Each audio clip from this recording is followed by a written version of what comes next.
ואז היה איזה רגע שאחד הרבנים אמר, אני לא יודע אם אני מסוגל להגיד פה את המילה אלוהים. אולי זאת מילה שאסור להגיד בתוך כל מה שקורה. ופתאום היה מישהו שאמר, אני בכלל לא יודע אם מותר להגיד אי פעם יותר מילים כמו שלום. אולי זה חילול הקודש להגיד מילה כזאת אחרי מה שעברנו. וקם אחד האנשים בקיבוץ ואמר, לא ייקחו ממני את המילה שלום. אף אחד לא ייקח ממני את המילה הזאת בתוך כל מה שעברתי.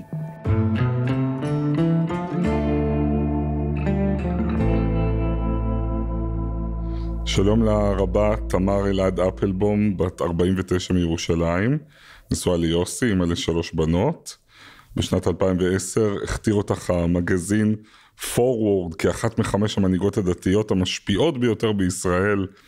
תודה שבאת. שלום רוני, תודה לך. ונגיד רק שאנחנו כאן על הפודקאסט האור בקצה, פודקאסט מבית אביחי, שמנסה לדבר על כאב והחלמה בתקופה הלא פשוטה שאנחנו חיים בה.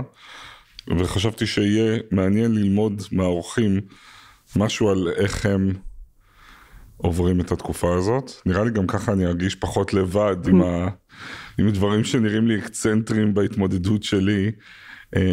אני רוצה להתחיל איתך עם רגע אחד, אם היה רגע כזה, שבו בתוך התופת והקושי, נגיד בשבועות הראשונים אחרי 7 באוקטובר, את פתאום עולה לך איזו אסוציאציה אישית מהתמודדות אישית בחיים.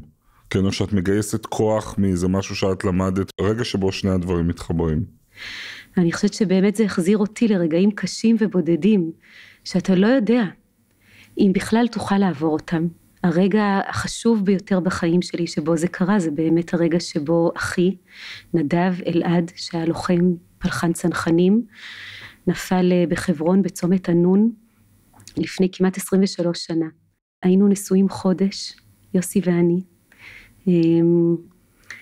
פתאום דופקים בדלת הבית שלנו, וכל החיים שלי השתנו, ואני אפילו לא יודעת כמה. כשהכל מרגיש שבור, כשהחיים שלך, המשפחה שלך, הטלפון הזה שאני מרימה לאח שלי, לשאול אותו מה שלמה. אנשים שואלים אותי כמה אתם במשפחה, ואני יודעת שאנחנו 4, 3 בנות ונדב, ואני מסתכלת עליו ושואלת את עצמי אם הוא יתחתן, איך יראו הילדים שלו, איזה דודה אני אהיה. ואני מסתכלת על ההורים שלי ופתאום הם מזדקנים בלילה אחד שנים רבות. זה קצה, זה סוג של קץ, קצה זה מלשון קץ, שאתה מרגיש שזה נגמר. ואתה באמת לא יודע אם תצליח לקום, האם תהיה האדם שהכרת, האם ההורים שלך יהיו אנשים שהכרת, או שזה יהיה משהו אחר לגמרי, והאם תצליח למשוך משהו מהאור ההוא, לימים שיבואו אחרי, לשנים שיבואו אחרי. ומה מתוך כל בליל הרגשות האלה את מרגישה אחרי 7 באוקטובר? א', את כולן. את כולם. כן. הדפיקה הזאת בדלת, רק שהפעם זאת לא הייתה דלת הבית שלי, אלא של כולנו. דלת שנשברה. לכל כך הרבה משפחות, חברים שלנו שכבר אינם. אני חושב כמה הדימוי הזה שלך, או ההקשר הוא יפה, כי למרות שזה אסון לאומי, נגיד אני פריבילג, לא איבדתי אף אחד, עדיין זה הרגיש מאוד אישי, נכון? 7 באוקטובר. כן, ממש באו לדלת שלך.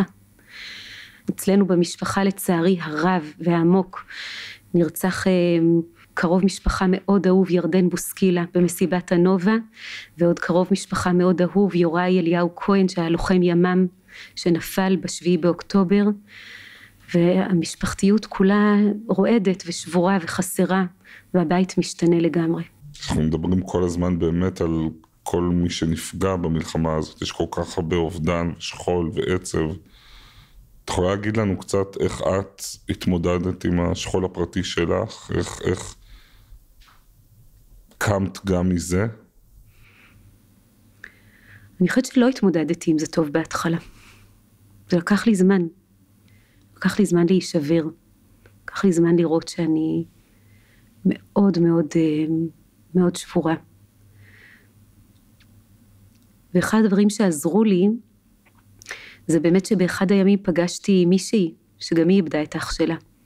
בחלקה שהם קבורים, אחד ליד השני. והגעתי לקבוצה של אחים שכולים של משרד הביטחון.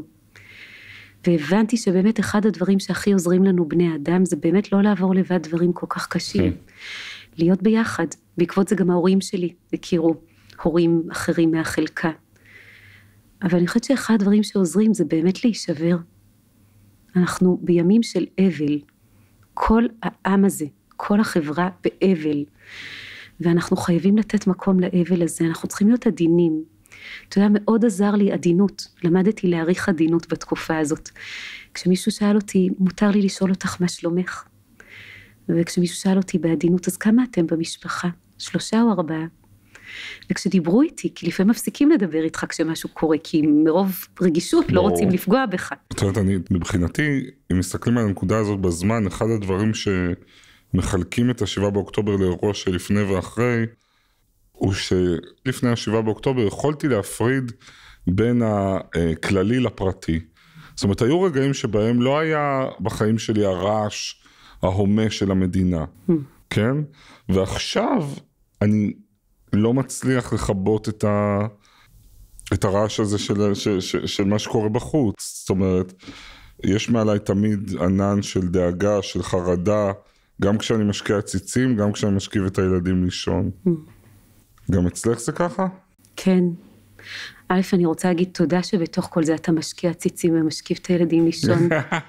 אתה עוזר לכולנו. צריכים להגיד תודה. כן, זה גבורה. לחיות זה גבורה.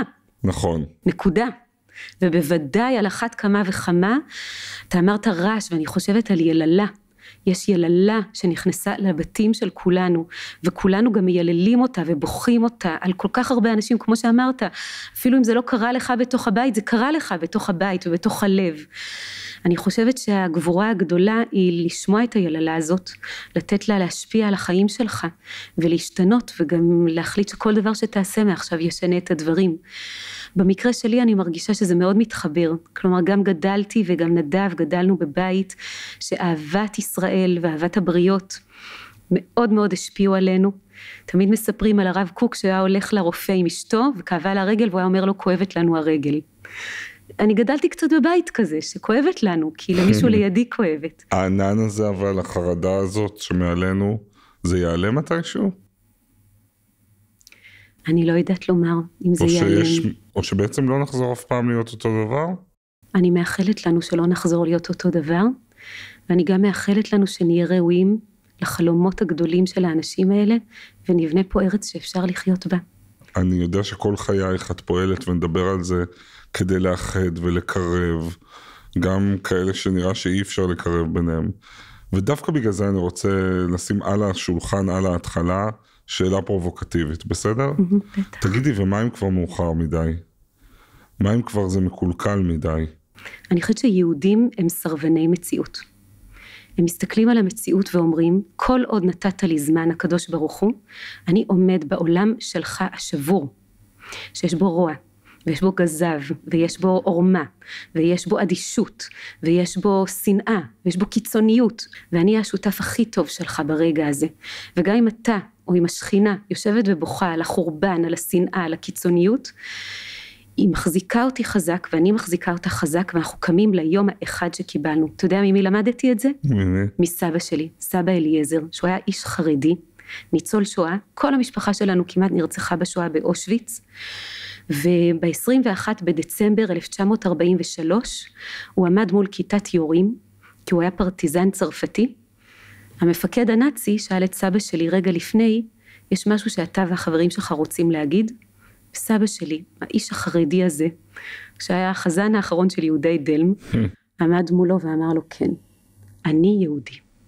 זה היה התרסה, ואף אחד לא יודע עד היום, איך זה קרה הדבר הזה, שבאותו רגע המפקד הנאצי הוריד את הנשק ושחרר את כל הקבוצה. ואני נולדתי מהסרבנות הזאת. אני רוצה על זה בדיוק לשאול אותך.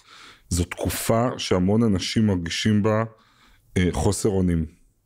נתקפנו באכזריות, רוע ואופל שהם גדולים עלינו, כן? מה תעשה מול זה? מצד אחד, ומצד שני, יש לא מעט אנשים שמרגישים נחטפנו, יש ניכור מאוד גדול בין ההנהגה לבינך, היא משיתה את הדבר הזה שאתה כל כך אוהב, המדינה שלך, הבית, המקום כל כך המיוחד הזה, וזו תחושה של ניכור וחוסר אונים פשוט נוראי. אז מה אפשר לעשות? מה שתיארת עכשיו זאת ההגדרה הכי מדויקת ששמעתי לטראומה. טראומה זה משתק. אישה שעוברת פגיעה, או כל אדם שעובר פגיעה, או עם שעובר פגיעה, הוא מאבד את היכולת לדבר, להמשיג, לזהות, לצעוק, הוא פשוט נכנס לאלם. האלימות מכניסה אותו לאלם. אומרת התורה, בראשית ברא אלוקים את השמיים ואת הארץ, והארץ הייתה תוהו ובוהו וחושך. התורה מתחילה בטראומה. היא אומרת לך חושך. חושך אנושי, עם כל המרצחים שבאו מבחוץ ופשוט טלטלו אותנו, וחושך מבפנים, עם כל הקיצוניות והניכור שתיארת. ואז היא פשוט אומרת בשקט ובענווה, ויאמר אלוקים יהי אור. אתה עושה את האור שלך, הוא המרד שלך בחושך. אתה מוצא מילים לתאר את הטראומה. אנחנו עושים עכשיו מעשה, פה בבית אביחי, אתה ואני עושים מעשה של גבורה. אנחנו מוצאים מילים, אנחנו מחפשים משמעות, אנחנו מנסים להיות גחליליות של אור, אתה ואני, גחליליות קטנות. איזה סיכוי יש לגחליליות האלה מול הכוחות הכל כך גדולים שמגלגלים אותנו עכשיו? אני רוצה להגיד שהאור והטוב הם לא אנקדוטה, הם השראה שממנה צמחו תנועות אדירות באנושות, ברגעים הכי גרועים ואפלים.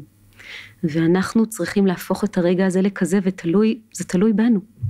האם אנחנו ניכנע לאלימות וניכנס לשיתוק, או שאנחנו נלחם בה בכל האור שיש בנו. אני רוצה להגיד משהו חריף מאוד, כנראה שזאת רוב ההיסטוריה. נולדנו לעולם מאוד פריבילגי, שיש לנו בית ונוחות מסוימת. רוב העולם לא נמצא שם. אנחנו חיים ביוצא מן הכלל, ואנחנו צריכים לזכור את הרגע הזה טוב, ולשאול את עצמנו מה הוא אומר על האנושיות שלנו, ומה אנחנו הולכים לעשות ברגע הזה, אפילו אם הוא הרגע האחרון, ואולי אם הוא הרגע הראשון של הדבר הבא שנעשה פה. ויכול להיות שצריך לסיים את מה שאנחנו מכירים כמו שאנחנו מכירים אותו, ולבנות פה משהו הרבה יותר ראוי, על בסיס כל היופי שבנו כאן ב-76 שנים האחרונות.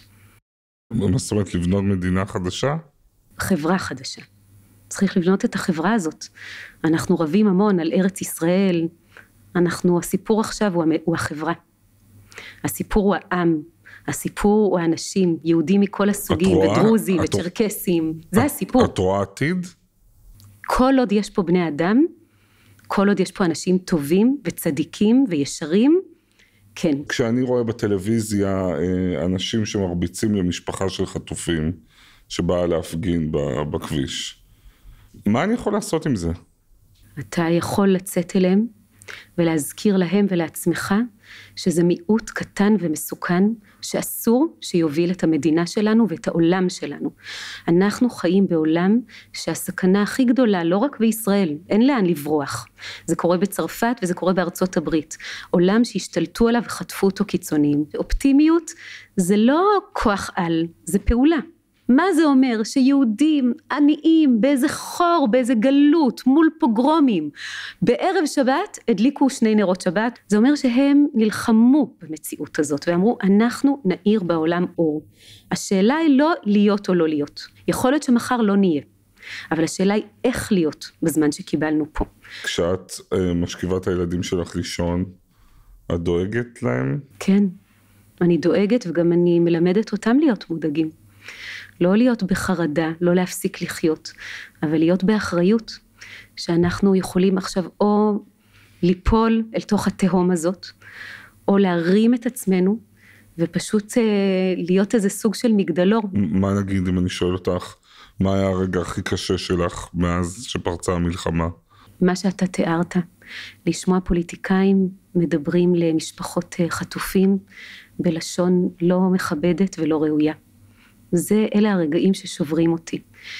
כי מול הרוע החיצוני זה דבר אחד, וצריך להתלכד מולו ולהיות מאוד מאוד חזקים, אבל האמפתיה הפנימית, הערבות, החמלה, הדאגה, הדיבור שלנו אחד כלפי השני, הוא הבסיס שאני מצפה ממנהיגות לאומית ברגע כזה.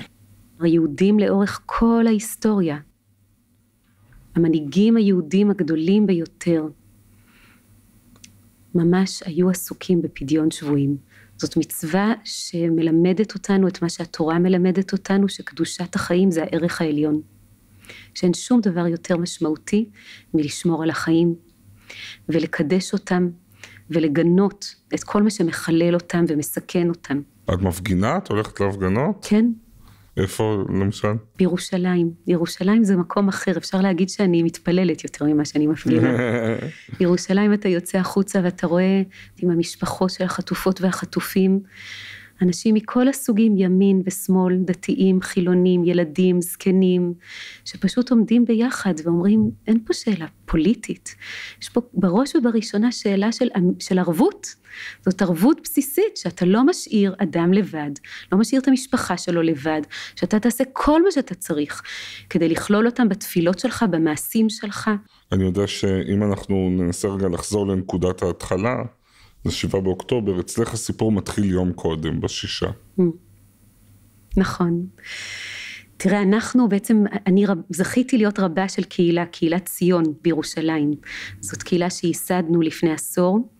האיש שלי יוסי ואני, שנינו באים מבתים אורתודוקסים. בעצם כשאני הייתי קטנה לא הכרתי אף חילוני. הכרתי רק יהודים אורתודוקסים. בכלל? בכלל. אוקיי.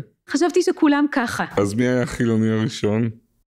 אפשר לומר שבצבא בפעם הראשונה פגשתי כמדריכת בית ספר שדה, פגשתי אנשים שבאים מעולמות אחרים, והקמנו קהילה שבאמת יש בה יהודים ויהודיות מכל העולמות, יש בה חרדים ויש בה ציונות דתית ויש בה חילונים ויש בה ספרדים ואשכנזים ומשפחות מכל הסוגים, יש בה הכל. מי שליוותה את הקהילה שלנו ובהרבה מובנים היא הייתה הנשיאה של הקהילה שלנו והיא מורה מאוד יקרה ואהובה שלי, זאת פרופסור אליס שלוי. אליס נפטרה בסוכות וכולנו קמנו מתוך סוכות אחרי הלוויה שלה אל שמחת תורה.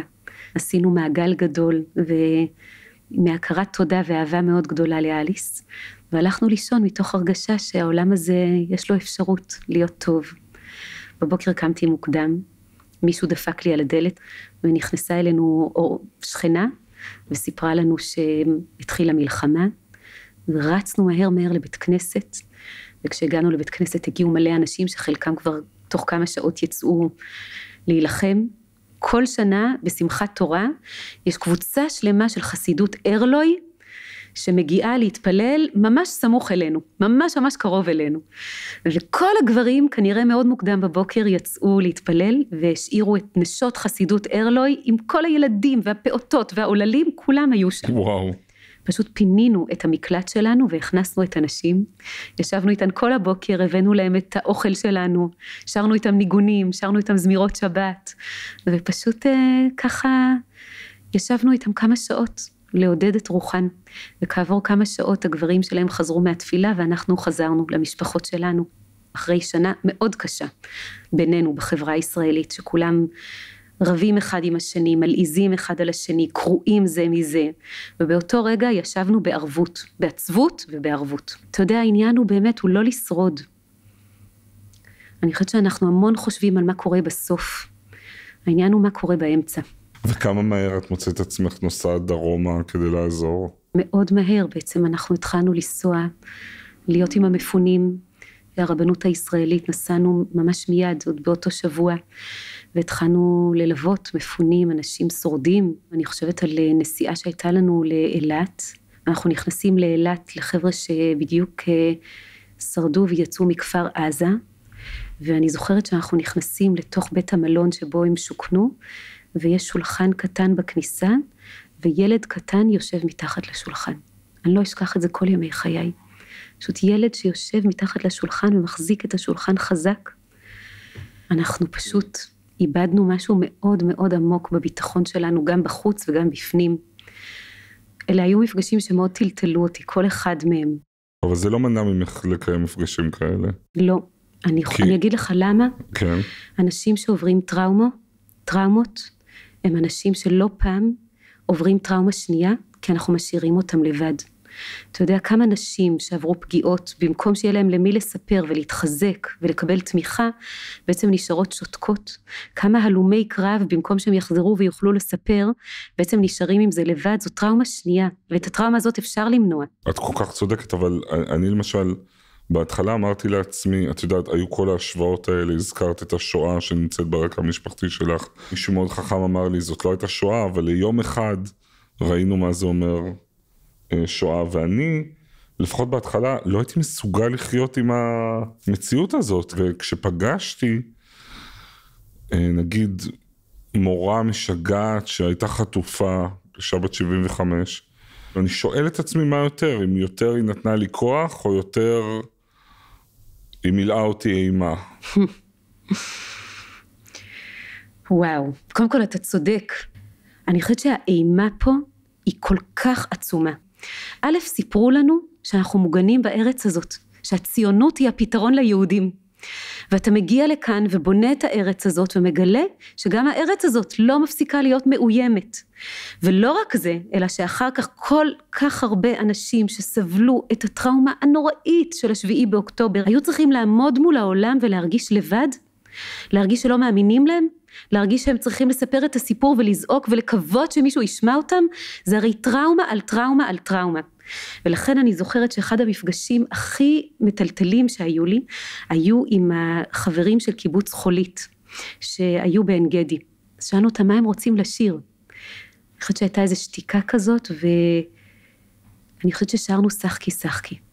ואז היה איזה רגע שאחד הרבנים אמר, אני לא יודע אם אני מסוגל להגיד פה את המילה אלוהים. אולי זאת מילה שאסור להגיד בתוך כל מה שקורה. ופתאום היה מישהו שאמר, אני בכלל לא יודע אם מותר להגיד אי פעם יותר מילים כמו שלום. אולי זה חילול הקודש להגיד מילה כזאת אחרי מה שעברנו. וקם אחד האנשים בקיבוץ, איש מופלא, ואמר, לא ייקחו ממני את המילה שלום. אף אחד לא ייקח ממני את המילה הזאת בתוך כל מה שעברתי. זה היה רגע מדהים בשבילי, כי אני הייתי באמת ביראת קודש, ואני עדיין ביראת קודש כלפי האנשים הללו,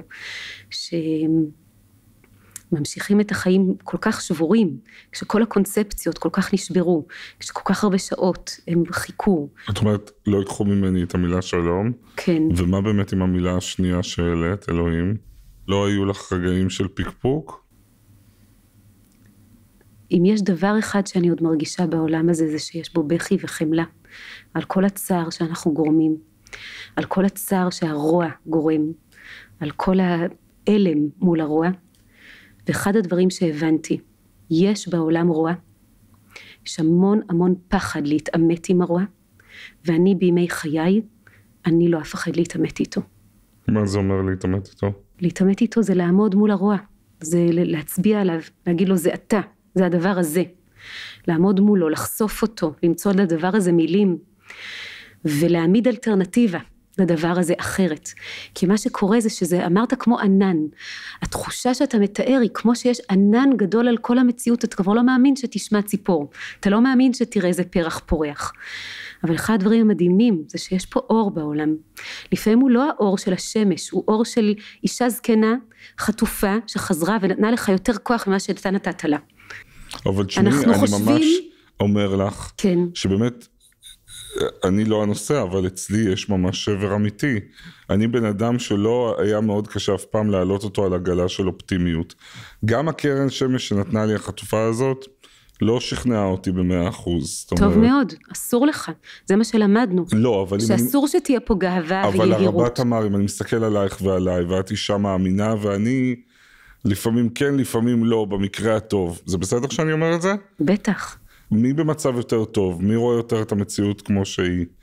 מה זה הגורל היהודי? הגורל היהודי זה לשיר שחקי שחקי במקום שבו היה הטבח הכי נוראי, או להגיד לעצמך, מסוכן פה מדי, עכשיו אורזים מזוודות והולכים למקום אחר. גם וגם. יהודים חיים בעולם. הסיפור שלהם הוא העולם, הוא ההתמודדות. העולם הוא מלא בסבל. ואתה שואל האם שווה לחיות בתוך הסבל, והתשובה היא כן. לא באנו לחיות על תנאי שלא יהיה סבל. יש מלא סבל בעולם, לאנשים פרטיים, לעמים. אבל יהודים סובלים יותר, לא? יהודים סובלים הרבה כל הזמן, ובאופן שיטתי. אני אומר, מי צריך את זה? זה כבד עליי מדי. זה כבד, זה קשה. היהודיות הזאת. נכון, זה דבר נורא. תני לי, אני רוצה להסתגר באיזה אי יווני. נכון, אבל אני רוצה... לסגור את הדלת ולהסתכל על האגם 3 שנים.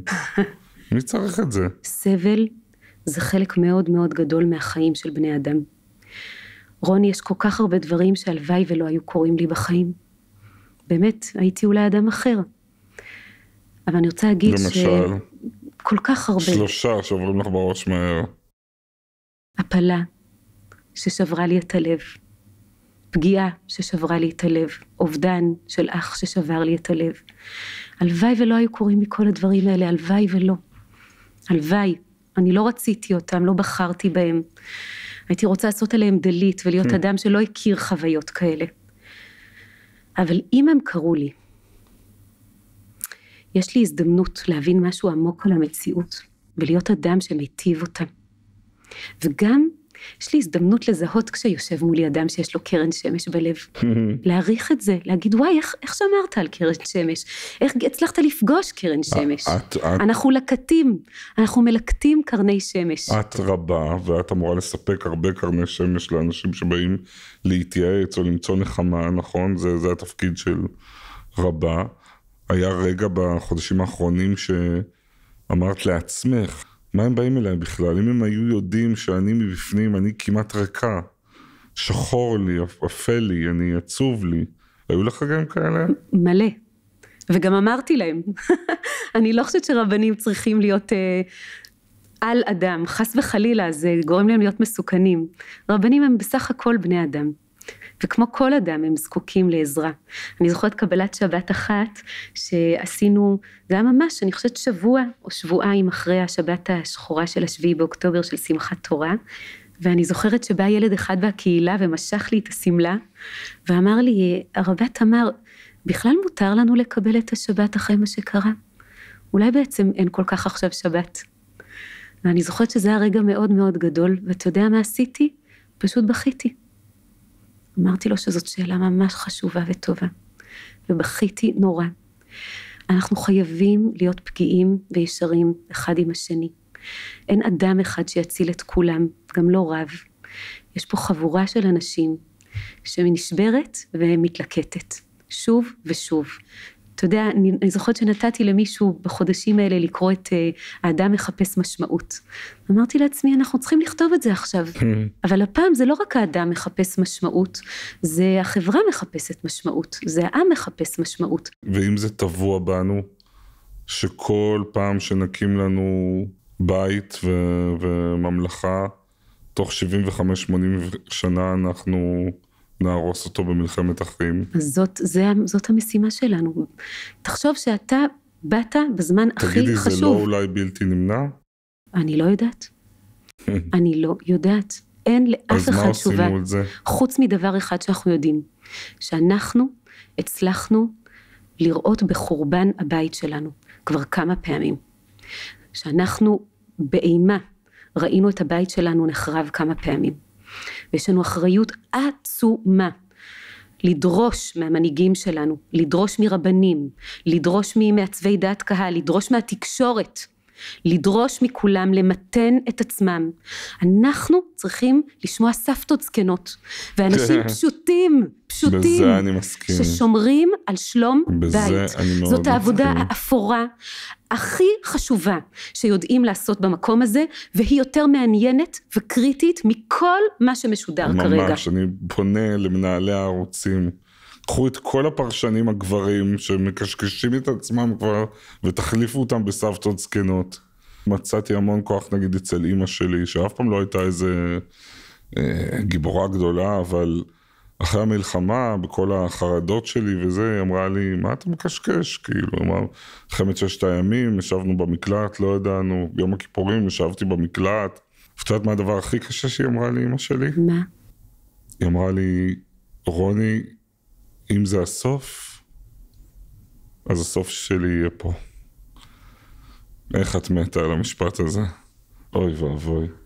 זה משפט מדהים. כל התהום שבינינו פעורה ברגע הזה בשיחה. באמת? כן. למה? כי אני לא רוצה שהסוף שלנו יגיע. בטח, גם היא לא. אני מעדיף להיות במקום אחר ושלא יהיה לי סוף. קודם כל אני רוצה להגיד שאמא שלך אישה חכמה ומדהימה. איזה כיף שיש לך אמא שאתה יכול לדבר איתה. זה נכון. גם אני רוצה להגיד משהו שנייה. היא אפילו מרשה לי לישון אצלה לפעמים בימי שישי. די. כן, אפילו אשתי מרשה לי. באמת? כן. כי אנחנו צריכים את זה. אני צריך את זה ממש. כי מה הלכת לשאול את אמא שלך? הלכת כן. לקבל פרספקטיבה. נכון. לקבל פרספקטיבה זה באמת לקבל פרספקטיבה של אנשים שחשבו שהם בסוף, הם לא ידעו. אני רוצה להגיד שוב כמה דברים. א', קדושת החיים לפני הכל. למה יהודים עברו ממקום למקום? כי קדושת החיים זה דבר גדול, אבל צריך להילחם על קדושת החיים. הארץ הזאת, רוני, היא מלאה בך. אתה יודע כמה אני אוהבת להסתכל עליך בטלוויזיה? באתי בשבילך היום לפגוש אותך. היא מלאה באנשים שיש להם לב, הם בעלי לב, יש להם חמלה, הם הולכים לקבל מאמא שלהם כוח, הם מראיינים אישה מבוגרת, הם שואלים אותי שאלות על החיים שלי, הם מתעניינים. אמא שלך הצדיקה כי היא מצדיקה את המציאות, לא את הרוע שבה, אלא את היופי שבה. היא אומרת, אני רואה אותך רוני, אתה מספיק לי, אני צריכה אדם אחד כדי לדעת יש לי עם מי לעבוד, בבקשה, הבאתי אותו לעולם, זה אתה. עכשיו אתה תישן פה ותקבל כוחות ומחר בבוקר תחזור לעשות מה שאתה עושה. זה לא שאתה תגיע למקום אחר והדברים ישתנו, המחלה היא אותה מחלה. עכשיו אתה צריך לשאול את עצמך איך אתה הולך להתמודד איתה, עם המחלה האנושית הזאת. איך אנחנו נבנה פה חוסן חברתי, חוסן מוסרי, חוסן רוחני, שיש סיכוי שאתה תצליח ליצור אותו במקום הזה, לא לבד, רק עם אנשים כמוך, אלא עם אנשים שונים, יהודים שונים איתי, וגם עם אנשים לא יהודים שחיים איתנו במחיצתנו בארץ הזאת. את פעילה מאוד גם לדיאלוג עם ערבים ישראלים, כן? ולא תוקפים אותך עכשיו על זה? אני מקבלת הרבה יותר תמיכה מתקיפה. לא, אבל אני בטוח שאצלך במגזר יש הרבה שלא מתאים על זה. כן, תמיד יש. אתה יודע, אני באתי לעשות צריך מצפן בעולם הזה. אלה ימים קשים, ואנשים מסתגרים בימים כאלה, אני מבינה אותם, אני לא חס וחלילה מאשימה, כל האמון יתערער, ואנשים במשבר מאוד גדול. את מציצה לפעמים בתמונות מעזה? כן. והן קשות לך? כן, מאוד. וכשאת רואה את החיבור שנדמה לי קורה יותר במלחמה הזאת, בין דת ונקמה, בין דת ומלחמה. קראתי את המכתב של הרב יצחק יוסף, אם אני לא טועה, שכתב לחיילים, כתב להם ממש בימים הראשונים למלחמה, שתורת ישראל אומרת לא לבזוז, אומרת לא לעשות שום דבר שלא צריך לעשות. אמרתי לעצמי, אלה המילים שצריכות לאמר ברגע הזה. אנחנו לא יוצאים מתוך נקמה, אנחנו צבא ההגנה לישראל. חכמים אמרו אחרי חורבן בית המקדש, שהדבר הכי נורא שיכול לקרות לעם שלנו, זה אם נהפך להיות ערלי לב וגסי לב אחרי החורבן. והם ממש הקפידו על זה, ואמרו, על כל דבר אתה תשים לב, שלא תהפוך להיות אדם אכזר, אדם אטום. רבי נחמן מברסלב אמר שטומאה, זה כשאתה נהיה אטום. אסור להיות אטום. לך היה איזה רגע של ייאוש, של אובדן אמונה? ייאוש, כן. אי אפשר לתאר את ההרגשה הזאת שאתה משוחח עם משפחה של חטופים, ואתה שומע בקול שלהם שהם לא יכולים לשאת את זה יותר.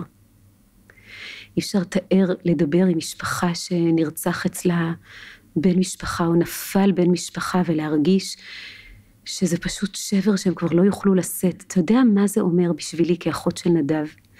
להגיע להר הרצל, לוויה אחרי לוויה, בחלקה של אח שלי, שהייתה חלקה שיש במקום, ושלא נשאר במקום. אין שם יותר מקום לקבור. אין. אח שלי קבור בחלקה שהיא מלאה בחיילים וחיילות. לא יכול להיות שאנחנו נאבד את התקווה שלנו בבתי קברות צבאיים. את זוכרת את הרגע שדפקו על הדלת? בטח. ובאו להגיד לך? אני לעולם לא אשכח אותו. הבנת מיד? לא. בכלל לא. אני זוכרת שהבן זוג שלי יוסי, האיש המופלא, מופלא, שאני זוכה לחיות איתו יום יום, וזכינו להקים יחד משפחה. הוא הבין לפניי. וכשהבנת? עד היום אני זוכרת שביקשתי מהם שיקחו אותי לאמא שלי, כי אבא שלי היה בשליחות ברוסיה, בסוכנות היהודית, הוא הלך להביא אחיות ואחים שהיו דרושים מאוד, והוא היה על רכבת, אי אפשר היה לתפוס אותו, ואמרתי אני לא יכולה שאמא שלי תהיה לבד ברגע הזה, אני חייבת ללכת אליה. יצאנו מהבית, גרנו אז ברחוב החלוץ בבית הכרם, ועברנו, ממש זה הדבר הראשון שרציתי לעשות, ללכת אליה, שלא תהיה לבד. ואיך שעלינו במדרגות למכונית שחיכתה לנו, לידינו עברה שכנה שהיא אחות שכולה. המון שנים. והיא פשוט הסתכלה עליי ופרצה בבכי. וואו. תשמע רוני, אנחנו חייבים תעצומות נפש, לצאת מהבור השחור הזה, ולתת לילדים שלנו חזון. אנחנו חייבים מנהיגים ראויים, אנחנו חייבים חברה שיש בה ערבות וחמלה ואנושיות. איך נצא מהבור השחור? ביחד, עם הציונות הדתית. תעשה את זה לבד, היא לא תצליח. אם החרדים יעשו את זה לבד, הם לא יצליחו. מה הפרקטית אני צריך לעשות? למצוא לי חבר בציונות הדתית? כל אחד מאיתנו צריך להקים מפלגה חדשה. זה המפלגה של אהבת ישראל. כשאני אומרת ישראל, אני מתכוונת לכל מי שחי בארץ הזאת. אהבת ישראל. מפלגה שבה כל אחד מוכן לוותר על משהו, בשביל שאתה תוכל לחיות כאן. אם אני אנסה להבחן את הרגע הזה בזמן, כמו שאני מרגיש אותו, זה שכולם רוצים לצאת מהבור השחור הזה, אבל הם מסונדלים, הם מיואשים, הם חלשים. אי אפשר לצאת ולהפגין ולהפוך את הרחובות בלי שיש בך באמת תקווה. כי אני לא חושב שהתנועה שהייתה בכל המאבק על הרפורמה היא זאת שמתאימה לה עכשיו. זה צריך להיות משהו אחר. ממש, זה תנועה של תשובה. אבל זה צריך לקרות. נכון, זה צריך לקרות. התשובה היא לחזור אלינו, לדבר הגדול הזה שסבא וסבתא שלי ואימא שלך וההורים שלי ידעו לשמור עליו. אמן. ממש. הרבה תמר אלעד אפלבום, תודה רבה רבה רבה. תודה לך. תודה רבה. נו, נתת לי איזה תחושה של אור לכמה דקות לפחות, שדי לשמור את זה בתוכי ולטפח. תודה שהייתם איתנו. פרקים נוספים של האור בקצה מחכים לכם באתר בית אביחי ובכל יישומוני העסקתים. תודה לאבישי חורי על העריכה, לשיר שרוני על ניהול ההפקה, ליעל עובדיה על התחקיר.